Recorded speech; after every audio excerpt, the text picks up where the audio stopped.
Okay, recorder is going and everything. So what we wanted to talk about, and this won't be a terribly long video, but we wanted to talk about broken wing butterflies and how to think of them, what they are, what the risks are. This may be review for a lot of you.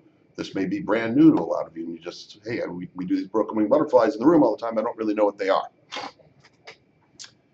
All right, so and I'm trying to remember if this was looking in here and see if it was a signal that went out this morning. That was,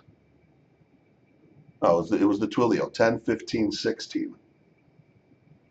10, 15, 16. Okay, so the way that you want to think about a broken wing butterfly or a butterfly is simply two vertical spreads combined with each other. Think about it as you are financing the purchase of one vertical spread by selling a higher vertical spread. Let's keep it on the call side because that is a little bit easier. For those of you not familiar, this Prosper Trading Options trading tool, that is in the Documents tab. It'll be under P. So this is something that you can download yourself and use it and play around with it. I use it every day, and I think that when you are, if you're a newer trader, it really it helps organize your thoughts. It stops a lot of errors, things like that. Okay, so what we want to talk about, and let's talk about Twilio. That was the March 1st.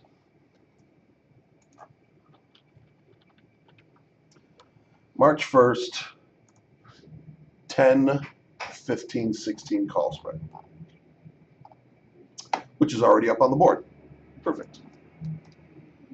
So this first calculation, this is how this would be a way that you can figure out, given where the implied volatility of an underlying is, given what the expiration is. I am recording this, Roger. 3 pieces of information. You need the underlying price, the implied volatility for the expiration that you're looking for. This happened to be March 1st, and I don't know exactly where we were trading, but March 1st has a vol of 52.7. And the underlying, hopefully hasn't moved too much, was 107.66. And we can see, 107.66. And we can see that we obviously something happened here. Couldn't move that much. Oh, no, I'm sorry. So we're targeting, we must have moved up a bit since we were off on the open, but we can see that you could target about the 118. We can see that the lows from today are the low was got all the way down to 103, and we're trading 107. So you can see why we're able to target better. We got into this thing for, you guys don't see the standard deviation screen? I do. I see the projection. Okay, good. So David, you may need to refresh your projection or your room, because I see it projecting properly. Okay, cool. So you definitely got in at advantageously today. This was trading for 110. The market on it right now is 114.94. So you got 40 cents in this. This is a nice entry. Pat on the back for Mr. Bauer. Not that he needs it. All right. So that's a quick. That's how you figure out what you want to target, and you work your way around that. It's when you're dealing with relatively expensive stocks, something like this, using a broken wing butterfly helps defray your costs.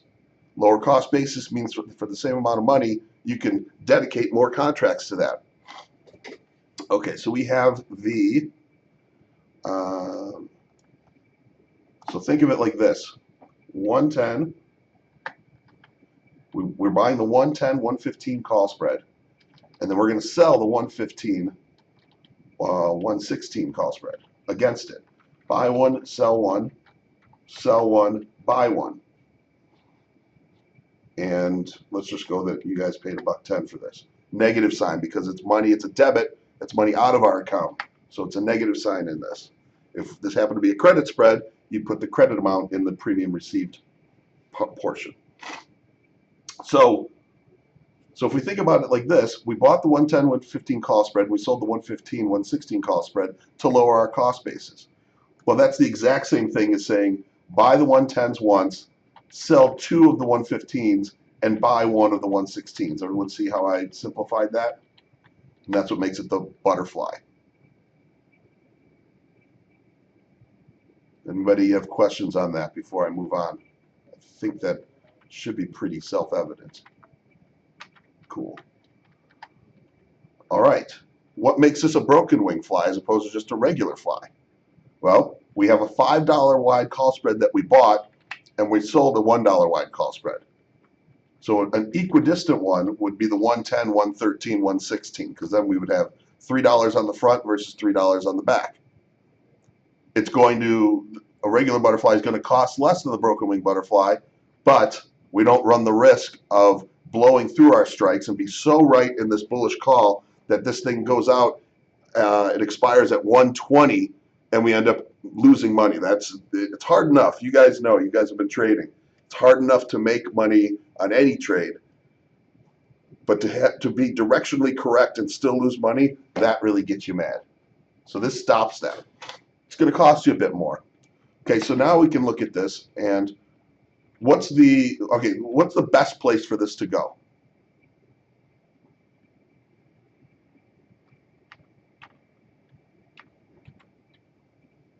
And remember, think about it as 2 vertical spreads. I bought one and I sold one. Exactly, Jake. You want to maximize the thing that you're long and you want to minimize the thing that you're short. How do I do that? Well, if I sell a call spread, I want it to be below 115, from 0 to 115. If I buy this call spread, the 110, 115, it maxes itself out at 115, right? So 115, and this is where you can mess around with the price. So 115, I have a $5 wide call spread, or $5, I have a call that's $5 in the money. I have 2 115s that have no price. They're worthless. That's at the money. And obviously, if the 15s are worthless, the 16s are worthless. So the best thing that can happen is that we make $5 on our spread. No matter what, we have to pay $1.10 to watch this movie play itself out. So net between the two, $5 minus $1.10, is we can make $3.90. So our maximum reward to risk is $3.55. Okay, where's the worst place for this to go out? Because it's all well and good talking about reward, but remember, we deal with reward and risk. Where's the worst place for this to go out?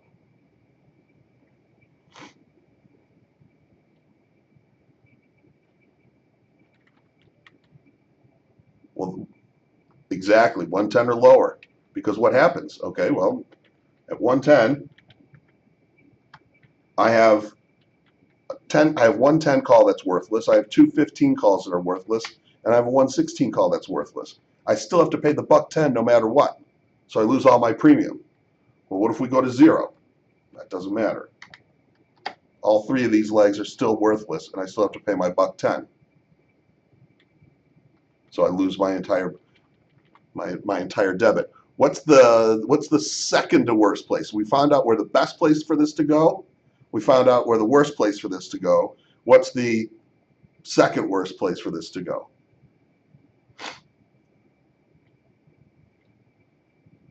Well, above 116, it would be okay. 115 is the best, but the second worst is 116 or higher, because then we have a 10 call that's $6 in the money. We have 2 15 calls that are each $1 in the money against us. The 16 call is worthless. So now I can only make $2.90 as opposed to $3.90. I still get 2.64 to 1. Way better than if we had just done an equidistant butterfly and we blew through our strikes and we end up giving away our entire debit. What happens if we go to like 125?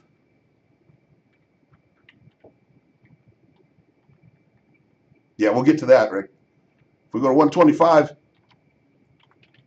no effect. I mean, no effect more than going to 116. We've capped ourselves out. We've bought a call spread and we've sold a call spread, both of which have maxed themselves out. So again, I can only make that $2.90. Okay, where's my break-even price? And for those that are astute, I've already given you the answer.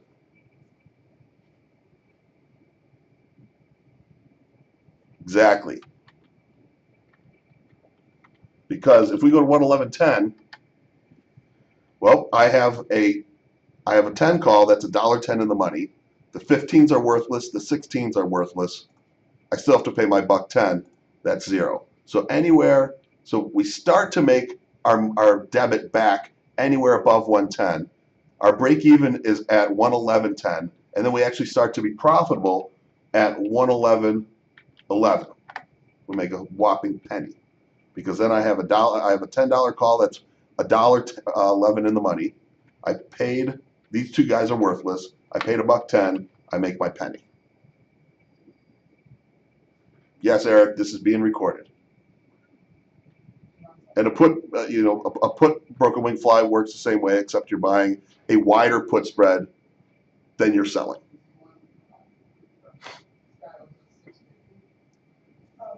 Better than losing $1.10, but yeah, that's and then if you go to 112, then we have a $2 in the money call. These are worthless. Pay $1.10 to get in. I make 90 cents. So play around with this worksheet. If you mess it up, don't worry about it. Just kill it and re-download it from the Documents tab. In all my computational spreadsheets, anything in yellow, feel free to type away in. Don't type in anything white, because you're either going to type over a reference cell or a formula or something like that. All right, so I know that there was, it was kind of it was a great question. It happened at an inopportune time because he was trying to do a bunch of stuff. He touched on it really quickly, and I wanted to maybe do a little bit more of a rigorous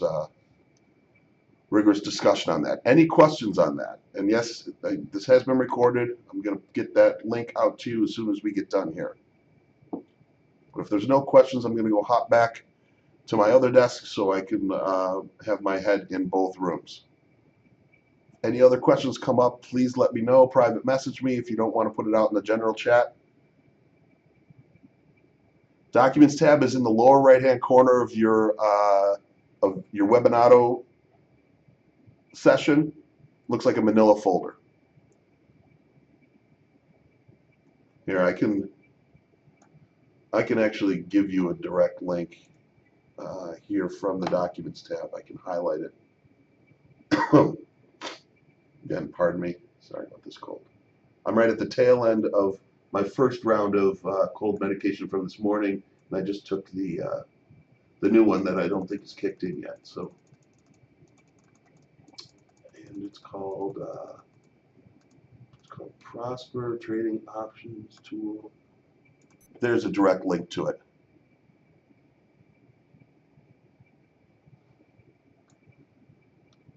All right. All right, I'm going to stop the recorder now. And any other questions?